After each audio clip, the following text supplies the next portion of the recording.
Yes, webale kubanga okyatugoberera ku mukutu ogwa Red Zone TV nga bulijjo Sebambulidde Patrick nzemberawo nga nkuweereza nkutuusako updates ez'ebyo byonna ebiba bigenda mu maaso mu ggwanga Uganda. Abamala okusubscribinga ku channel yaffe mbeebaza kyemukola kya mutawaana mwe mutuwa amaanyi ate ne tusigala nga tujja ne tuleerejja nga tubawa updates ebyo byonna ebiba bigenze mu maaso mu ggwanga Uganda. Kakati njagala okubajjukiza ate ku mukutu gwaffe ogwa Uganda 1 gwatanaba kubanga ogusubscribingako nja kusaba gendayo osubscribinga ku channel yaffe eyo naye egenda kubanga etuwa amawulire agakwata ku nsonga zezimu nga Red Zone TV getuwa ojja kuba totukoze bubi ate obanga osobola okusharinga nakyo kikole tubeere nga tutambula ffenna n'omulala abeere nga afuna updates nga naawe bw'ozifuna wano ku Red Zone TV ku Uganda 1 n'emikutu gyaffe gyonna emirala egiri mu Uganda mu Red Zone Media Group nga tukuwa amawulire gonna agaba gagenda mu maaso mu ggwanga Uganda. Kati ku budde buno Parliament yetudde era updates zino nadde ndi wa kuzibawa eddakiika eziyiseeko naye nga we nabannyonnyodde nti ebyuma byaffe tebikyali steady nga bwe byabadde tuli mu kugezaako kulaba nga tubitereeza naye waakiri obuvunaanyizibwa bwaffe tetulina kuba nga tubusuula tulina okusigala nga tukuwa updates ezo eziba zitambudde mu ggwanga Uganda n'okwetooloola ensi yonna. Kati we twogerera essaawa zino zennyini Parliament eri mu session we twogerera kati wenjogerera Parliament etudde era byogerebwa naye ng'ekiri mu Parliament waliyo okulya n'okkomba essowaani si bwe bagamba. Ekiri mu Parliament si kintu kya bulijjo era njagala okutegeeza nti we twogerera ejjo twakuwadde ku mawulire ga ssente ebitongole bya gavumenti ssente ze bisaba nakuwadde amawulire ago n'owulira obuwumbi n'owulira trillions and trillions of money ezabadde zisabwa. Kati olunaku olwaleero ng'ababaka ba Parliament naddala ab'opposition naddala nga bakulembeddwamu abali mu kibiina ekya National Unity Platform nga balina omukulembeze waabwe amanyiddwa nga lead of opposition amanyiddwa nga Honorable Mathias Mpuuga Nsamba. Njagala okutegeeza nti bali mu Parliament naye bakalambidde oluvannyuma lwa minisita ow'ensonga z'omunda mu ggwanga Minister of Internal Affairs amanyiddwa nga General David Muhoozi okuvaayo n'asoma report ekwata ku bantu abaabuzibwawo abali abawagizi ba Robert Kyagulanyi Ssentamu abali abawagizi b'enkyukakyuka okuva David Muhoozi yaleeta report eyo neetasanyusa bannayuganda neetasanyusa babaka ba Parliament abali ku ludda oluvuganya abakulemberwa omusajja gwe nkugambye amanyiddwa nga lead of opposition Honorable Mathias Mpuuga Nsamba. Kati okuva olunaku olwo embeera tebadde kyekimu naddala mu Parliament eno ey'e11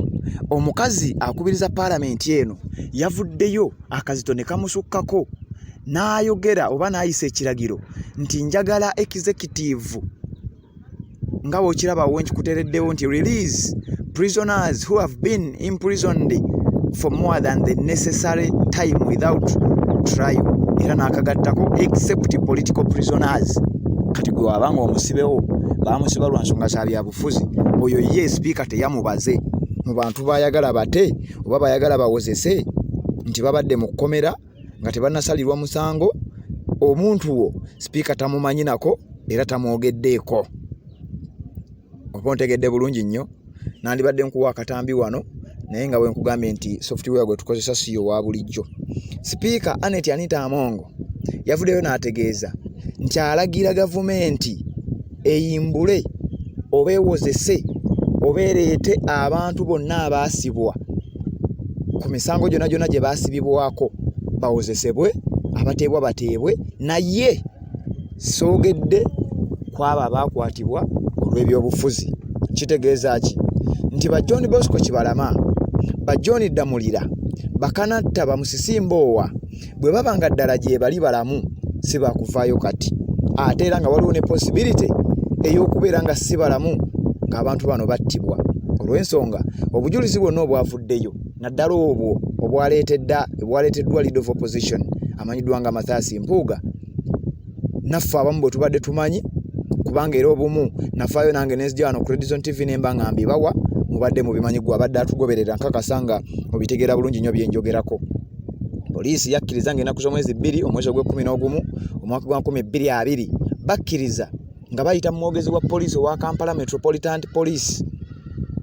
yagamba nti tuyina era twakutte John Damulira n'abantu abalala naye simanyi bwe tubakuumidde naye nga tubayina. Ne Nabbanja nga ye leader of government business mu parliament yavaayo naye n'akonfaminga John Bosco Kibalama tumuyina era tumuvunaana okuba nti yatta abasirikale nga kati we twogerera essaawa zino era ensonga lwaki ndeesa amawulire gano nti abaana oba abantu bonna abaasibwa abawagizi ba Robert Kyagulanyi Ssentamu, abawagizi b'enkyukakyuka, abawagizi ba National Unity Platform abaasibibwa olw'ebyobufuzi balabika we twogerera nga babaggyeko dda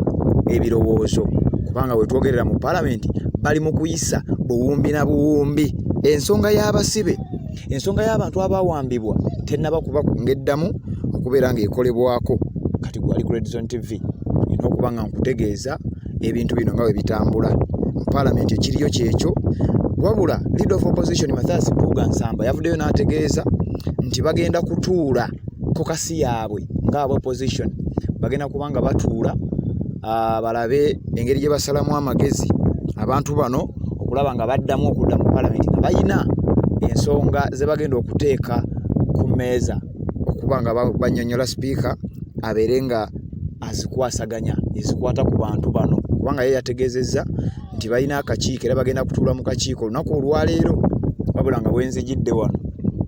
nga akakiiko ako sinaba kuba nga nfuna ebyo byonna ebivaayo wabula nga kyentegedde nti ekiri mu parliament we twogerera bali mu kuyisa buwumbi na buwumbi era ngenda bikuleetera byonna nga maze bikonfaminga ku mikutu gyaffe egy'enjawulo kubanga kyenva okutegeerako nti obuwumbi 13 bugenda kubanga buweebwa ministry ey'ebyensimbi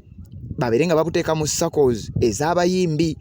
Aga amawulire mwagategedde ngenda gakuleetera abayimbi b'eggwanga abagamba nti tebali mu politics era bo si bannabyabufuzi bagenda kufuna billions 13 eza siringi za Uganda.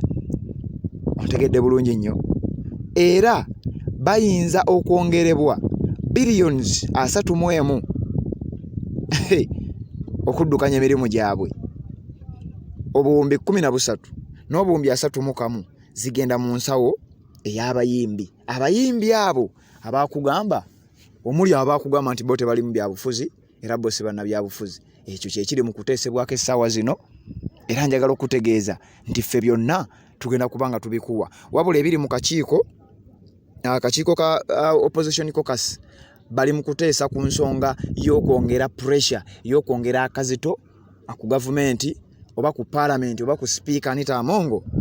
ku nsonga y'okuta abantu bonna be balina bo be bakkiriza nti babalina. Era bagamba leader of opposition agambye twagala babate nga tebabawadde kakwakulizo konna. Era statement ebadde egamba we want unconditional release of all political prisoners